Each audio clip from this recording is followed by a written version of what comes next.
ఓం శ్రీ కృష్ణ పరబ్రహ్మణే నమః. భగవద్గీతలో మొదటి అధ్యాయం చెప్పుకున్నాం. ఇప్పుడు రెండవ అధ్యాయము. ఇది సాంఖ్యయోగము అన్నమాట. సంజయుడు చెబుతున్నాడు ధృతరాష్ట్ర మహారాజుతో, తం తథా కృపయావిష్టం అశ్రుపూర్ణాకులేక్షణం విషీదంతమిదం వాక్యం ఉవాచ మధుసూదన. తథా కృపయావిష్టం అంటున్నాడు. ఆ విధంగా జాలి నిండినటువంటి హృదయం గలవాడైన అశ్రుపూర్ణాకులేక్షణం, మరి కళ్ళ నిండా అశ్రువులు నిండినటువంటి ఆ అర్జునుడితో, విషీదంతం దుఃఖిస్తూ ఉన్నటువంటి ఆ అర్జునుడితో, ఇదం ఉవాచ మధుసూదన, మధుసూదనుడు కృష్ణ భగవానుడు ఈ విధంగా అంటున్నాడు అని సంజయుడు అంటున్నాడు అన్నమాట. మరి ఆ కృష్ణ పరమాత్మ ఉన్నాడు, కుతస్త్వాకస్మలమిదం విషమే సముపస్థితం అనార్యదుష్టం అస్వర్గ్యం అకీర్తికరమర్జున. కుతస్త్వాకస్మలమిదం అంటున్నాడు. మరి ఈ దుఃఖం నీకెందుకు అన్నాడు. విషమే సముపస్థితం, ఈ విషమ సమయంలో నువ్వెందుకు దుఃఖిస్తున్నావు. అనార్యదుష్టం, ఇది ఏమంటున్నా అంటే అనార్యుల యొక్క లక్షణం అన్నమాట. అస్వర్గ్యం, స్వర్గాన్ని ఇచ్చేటటువంటిది కాదు. అకీర్తికరం, మరి కీర్తినిచ్చేటటువంటిది కూడా కాదు. క్లైబ్యం ఆస్మగమపార్త, మరి పౌరుషాన్ని కోల్పోవద్దు. నైతత్వ ఉపపద్యతే, అది నీకు తగదు. క్షుద్రం హృదయ దౌర్బల్యం, ఈ హృదయ దౌర్బల్యం అనేది నీచమైనటువంటిది. త్యక్త్వా ఉత్తిష్ట పరంతప, ఆ విధంగా దౌర్బల్యాన్ని విడిచిపెట్టి నీవు పరంతప ఓ అర్జున ఇది ఉత్తిష్ట అంటున్నాడు. అంటే ఏమిటి? తెలివిపడు అని, అంటే సిద్ధంగా అని. అర్జున ఉవాచ, అర్జునుడు అంటున్నాడు, కథం భీష్మం అహం సంఖ్యే, యుద్ధంలో నేను భీష్ముడిని ఏ విధంగా చంపగలను. ద్రోణం చెట్లే ద్రోణాచార్యుడిని ఏ విధంగా చంపగలను. ఇషుభి ప్రతియోచ్యామి పూజార్హ వరిసూదన, వాళ్ళిద్దరూ కూడా నాకు పూజనీయులు. వారిని బాణాలతో నేను ఏ విధంగా ఎదుర్కోగలను.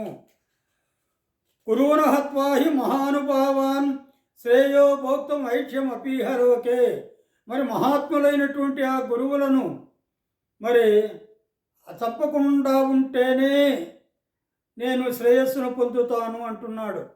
అత్వార్థకామాస్తు గురువునిహైవ భుంజీయ భోగాన్ రుధిర ప్రదిగ్ధాన్, ఈ యుద్ధంలో గురువులను నేను చంపి ఆ రుధిర ప్రదిగ్ధాన్ భోగాన్ పుంజీయ, అంటే ఏంటంటే రక్తముతో తడిచినటువంటి తిండిని నేను తినలేను, ఆ భోగాలను నేను అనుభవించను.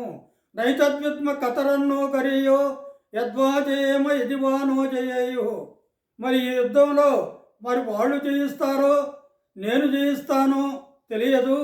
యానే హత్వాన్ అజిజీవిషామః తేవస్థిత ప్రముఖే ధార్తరాష్ట్రా, ఇది ధార్తరాష్ట్రులైనటువంటి సుయోధనాదులంతా కూడా ప్రముఖులన్నమాట. వాళ్ళంతా కూడా మరి ఉన్నారు, వాళ్ళని చంపి నేను జీవించలేము. కార్పణ్య దోషోపహత స్వభావ పృచ్ఛామి త్వాం ధర్మ సమ్మూఢచేతా, ఇక్కడేమంటున్నా అంటే ఈ రాజ్యలోభము బంధులోభము వలన నా మనస్సు దెబ్బతిని ఉన్నది. హతస్వభావ అంటున్నాడు. పృచ్ఛామి త్వాం ధర్మ సమ్మూఢచేతా, ధర్మ నిర్ణయం చేయలేకపోతుంది నా మనస్సు. అందువల్ల యశ్రేయస్య నిశ్చితం బ్రూహి తన్మే, మరి ఏది చేస్తే నాకు మంచిదో నిర్ణయించి చెప్పు.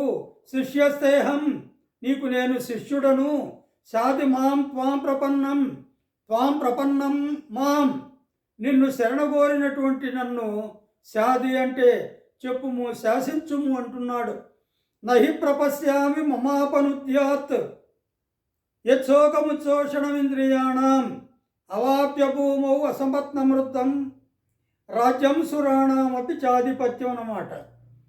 ఈ లోకంపై ఏకఛత్రాధిపత్యం ఇచ్చిన అంటే అసపత్నమృద్ధం అన్నమాట. సురాణమపి చాధిపత్యం అంటున్నాడు. ఇంకా ఈ స్వర్గాధిపత్యమే వచ్చిన నాకు మమ ఉచ్ఛోషణమింద్రియాణం, నా ఇంద్రియాలన్నీ కూడా ఎండగట్టుకుపోతున్నాయన్నమాట. అందువల్ల నేను ఈ దుఃఖము నాకు నివారణము అవుటలేదు అని మరి అర్జునుడు భగవంతుడిని తరుణోపాయం ఏమి చేస్తే మంచో చెప్పమని అడుగుతాడన్నమాట. ఇది ఈనాటి భగవద్గీత సాంఖ్యయోగం అన్నమాట. మరి అందరూ కూడా భగవద్గీత వినాలి. భగవద్గీత మనకు జీవితానికి దారి చూపుతుందన్నమాట. ముందే చెప్పుకున్నాం మనం. ఈ భగవద్గీత భక్తి జ్ఞాన వైరాగ్యాలను బోధిస్తుంది. భగవంతుడి పైన భక్తి ఏ విధంగా కలుగుతుందో చెప్తుంది. ఎలాంటి జ్ఞానాన్ని మనం ఈ భగవద్గీత ఉపదేశిస్తుందో భగవద్గీత వల్ల తెలుసుకోవచ్చు.